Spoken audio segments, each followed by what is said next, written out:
To believe, but the richest country in the world is struggling to put food on the table.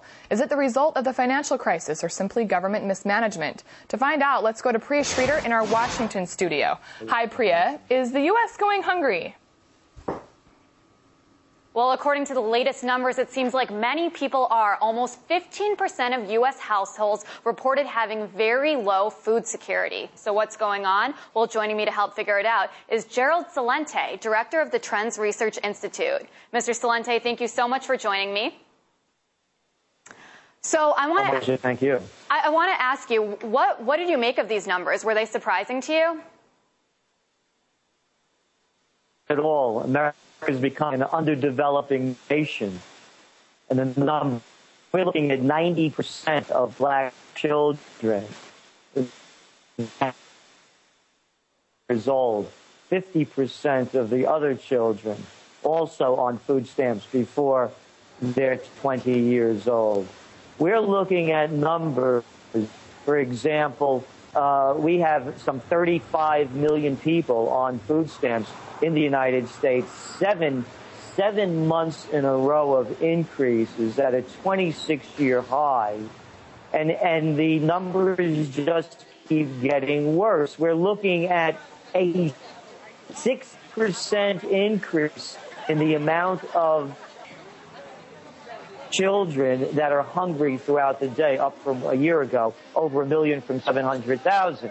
So it's clear what's going on, that the gap between the rich and the poor is taking its toll on the nation. And, you know, President Obama set a deadline to end hunger among children by 2015. You've predicted that the economy is going to get worse. Do you think that's a realistic deadline? I'm sorry, I can't hear you. Okay, I just asked you about President Obama tried to set a deadline to end hunger among children by the year 2015. And I know that you had predicted that the economy is actually going to get worse by 2015. So do you think that's a realistic deadline to end hunger among all children in, you know, only a couple years? Well, no, it's ridiculous. It's not a question of ending hunger among children. It's about creating jobs. And when you look at, you know, people have to work. It's not about the government feeding them. And what you have now is an effective unemployment rate at 17.5%. Look, again, you had last year, the amount of people that ate in soup kitchens went up 25%. So it's not a question of putting more in there to feed the hungry and the homeless. It's about returning the economy to a growth element. People could work and fend for themselves. Okay, and I want to ask you, you know, this is all happening as reports are showing that institutional investors are investing more money in emerging foreign markets rather than right here in the United States. How do you think that's going to affect the United States economy in the coming years? Short term, it's going to affect them, but let's not give the institutional investors so much credit.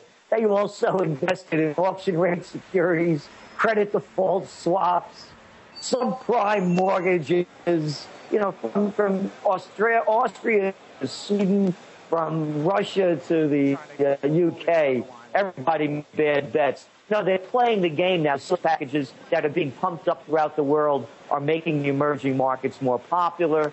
Short term, they will be, but the trend is much bigger than that. And, you know, it seems like all of this is happening as the Obama administration is dealing with a lot of domestic problems like job loss and hunger, like we just talked about. Do you think that the American government could do anything extreme to try to distract the American public from all the problems that are going on here at home? Well, we don't think they would do anything, you know, intentionally. Of course, they did send the country to war for bogus reasons in Iraq. They told us Saddam Hussein had weapons of mass destruction and caused al-Qaeda.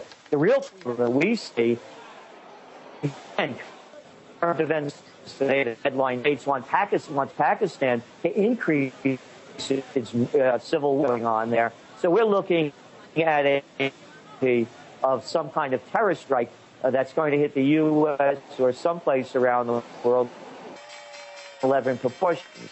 If something happens like that, the government goes into high gears and things really become very fearful.